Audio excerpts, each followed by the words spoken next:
오늘 우리에게 주시는 하나님의 말씀은 누가복음 14장 25절부터 33절까지 말씀입니다. 제가 봉독하겠습니다. 수많은 무리가 함께 갈새 예수께서 돌이키사 이르시되 물은 내게 오는 자가 자기 부모와 처자와 형제와 자매와 더욱이 자기 목숨까지 미워하지 아니하면 능히 내 제자가 되지 못하고 누구든지 자기 십자가를 지고 나를 따르지 않는 자도 능히 내 제자가 되지 못하리라. 너희 중에 누가 망대를 세우고자 할진대 자기의 가진 것이 준공하기까지에 족할는지 먼저 앉아 그 비용을 계산하지 아니하겠느냐. 그렇게 아니하여 그 기초만 쌓고 능히 이루지 못하면 보는 자가 다 비웃어 이르되 이 사람이 공사를 시작하고 능히 이루지 못하였다 하리라. 또 어떤 임금이 다른 임금과 싸우러 갈 때에 먼저 앉아 1만 명으로서 저 2만 명을 거느리고 오는 자를 대적할 수 있을까 헤아리지 아니하겠느냐. 만일 못할 터이면 그가 아직 멀리 있을 때에 사신을 보내어 화친을 청할지니라. 이와 같이 너희 중에 누구든지 자기의 모든 소유를 버리지 아니하면 능히 내 제자가 되지 못하리라. 아멘. 요즘 운전자들에게 내비게이션은 필수입니다. 어느 목적지를 가든지 내비게이션에 검색하면 다 나오죠. 그렇게 검색했을 때 여러 가지 경로가 나오고요. 운전자는 그 경로 중에 이제 하나를 선택해서 내비게이션 안내를 받게 되죠. 그렇게 여러 가지 경로가 나올 때를 한번 생각해 보시면 무료 도로가 있고요. 또 유료 도로가 있습니다. 보통 무료 도로는 조금 둘러가긴 하지만 통행료를 안 내는 그런 장점이 있죠. 반대로 유료 도로는 통행료를 내긴 하지만 빨리 갈 수 있다는 또 장점이 있습니다. 이렇게 여러 가지 경로에 따라서 운전자는 그 자신이 원하는 것을 선택해서 안내를 받습니다. 무료 도로로 갈지 유료 도로로 갈지 온전히 자신에게 유익한 것이 무엇인지 한번 따져봐서 선택하고요.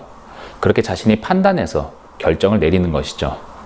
우리가 오늘 본문에 나오는 이 주님의 말씀도 주님께서는 이와 비슷한 어투로 말씀하셨다는 것을 먼저 생각해 보아야 합니다.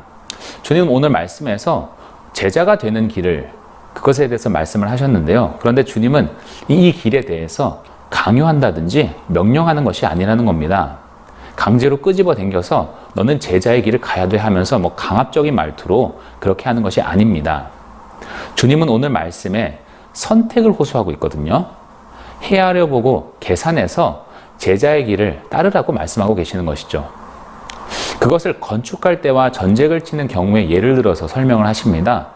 28절부터 32절의 내용이 바로 그것이죠. 예를 들어서 건축할 때 어느 건물을 짓는다고 하면 자기 수중에 있는 돈이랑 또 총 건축 비용을 한번 계산해서 이제 건축을 시작하는 거라는 거죠. 내가 가진 돈과 건축의 총 비용을 계산해 보지도 않고 그렇게 기초공사에 뛰어드는 사람은 어리석은 사람인 것입니다. 또한 전쟁을 치를 때도요. 적이 보유한 군인의 숫자와 또 우리가 가진 군인의 숫자를 확인하고 전쟁을 치지 않느냐 이렇게 말씀하시죠. 우리 군인의 수와 적의 군인의 수도 모른 채로 전쟁하는 사람은 없다는 것이죠. 미리 계산해보고 따져보고 일을 진행하는 겁니다. 이렇듯 주님은 만약에 너희가 제자로서 예수님의 제자로서 그 길을 가고자 하느냐 그렇다면 그 길이 어떤지 한번 들어보고 계산해서 한번 뛰어들어 봐라. 헤아려보고 선택하라. 지금 이렇게 말씀하시는 겁니다. 그렇다면 제자의 길은 어떤 삶일까요? 주님은 제자의 길이 결코 쉽지 않다고 말씀하십니다. 26절과 27절 그리고 33절에 잘 나와 있습니다. 무릇 내게 오는 자가 자기 부모와 처자와 형제와 자매와 더욱이 자기 목숨까지 미워하지 아니하면 능히 내 제자가 되지 못하고 누구든지 자기 십자가를 지고 나를 따르지 않는 자도 능히 내 제자가 되지 못하리라. 이와 같이 너희 중에 누구든지 자기의 모든 소유를 버리지 아니하면 능히 내 제자가 되지 못하리라. 이렇게 말씀합니다. 이 말씀은 주님의 제자로서 살아갈 때 벌어지는 일들을 말씀하고 계시는데요. 주님의 제자로서 살아가는 길이 결코 쉽지 않은 길임을 말씀하고 계시죠. 예수의 제자의 길을 걸어가다 보면 부모를 미워해야 할 때가 있고 또 형제와 가족을 미워해야 할 때도 있다. 너희 목숨을 내놓아야 할 때도 있고 가족들과 갈등이 생기고 인간관계가 깨지고 홀로 고독하고 외롭게 지내야 할 때도 있다. 또 돈도 많이 들어간다.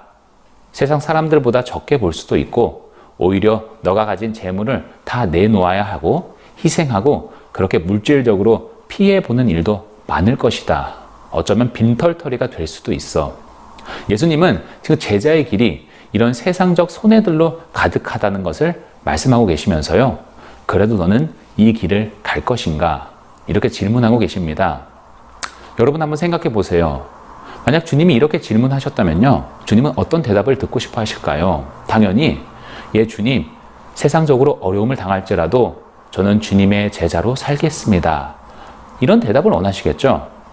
주님은 지금 너 그거 못 참을 것 같으면 내 제자 하지 마. 이렇게 지금 제대로 된 제자를 걸러내기 위해서 이런 질문을 하실까요? 아닙니다. 주님은 그럴 분이 아니시죠. 주님은 죄인된 우리를 위해 자신의 모든 것을 내어주신 그 사랑의 본이십니다. 자기를 욕하고 모욕을 주는 그 죄인들을 위해 대신 모욕을 받으며 아파하시고 고통받으시는 그 십자가를 지금 앞에 두신 그런 분이시잖아요. 그런 주님께서 주님의 질문에는 모든 사람이 예 주님, 제가 비록 제자의 길이 힘들고 어렵다 할지라도 제가 주님의 제자로서 살겠습니다. 이 길을 따르겠습니다. 이런 대답을 원하실 겁니다. 그렇다면 결국 주님의 메시지는 이것입니다. 주님은 우리 모두가 주님의 제자가 되길 원하십니다. 그러니까 지금 주님은 제자의 길을 우리에게 추천하고 계시는 겁니다. 힘든 길인데 어떻게 그것을 추천하실까요? 어렵고 고통이 가득한 길인데 왜 추천하실까요? 힘든 것보다 더 큰 유익이 있기 때문이죠. 그 길을 갔을 때 힘들고 고통스러운 것을 무마시키고도 남을 만한 그 엄청난 이점이 있으니까 주님은 지금 우리에게 제자의 길을 추천하고 계시는 겁니다. 나를 따르면 세상적으로는 힘들 수 있어. 인간관계에 금이 갈 수도 있고 재정적으로 힘들 수 있어.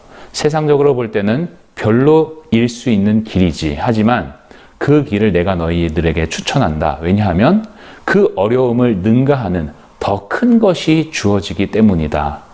세상에서는 비록 힘들지라도 그 힘들고 어려운 상황보다 더 큰 위로와 기쁨, 세상이 줄 수 없는 참 평안이 그 길을 걸어가는 자에게 임하기 때문이다.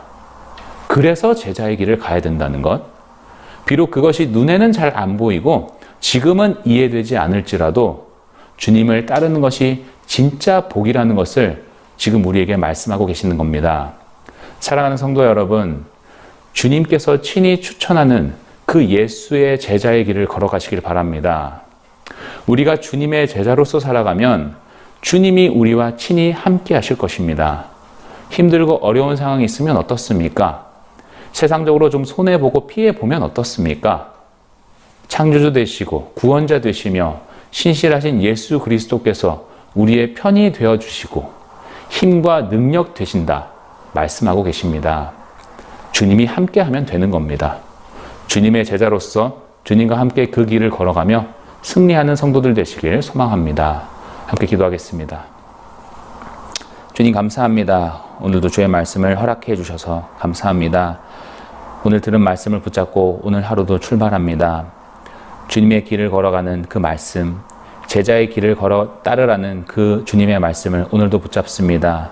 비록 어렵고 험난한 우리의 인생길이 있을지라도 주와 동행하며 주님이 주시는 힘을 가지고 주께서 반석되신다는 그 믿음 가지고 언제나 승리의 길을 걸어가는 모든 성도 될 수 있도록 인도하여 주옵소서. 감사드리며 예수 그리스도의 이름으로 기도드립니다.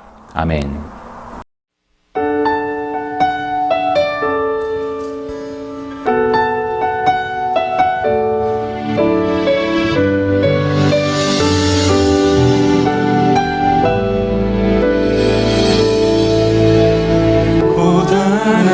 인생길 힘겨운 오늘도 예수 내 마음 아시네.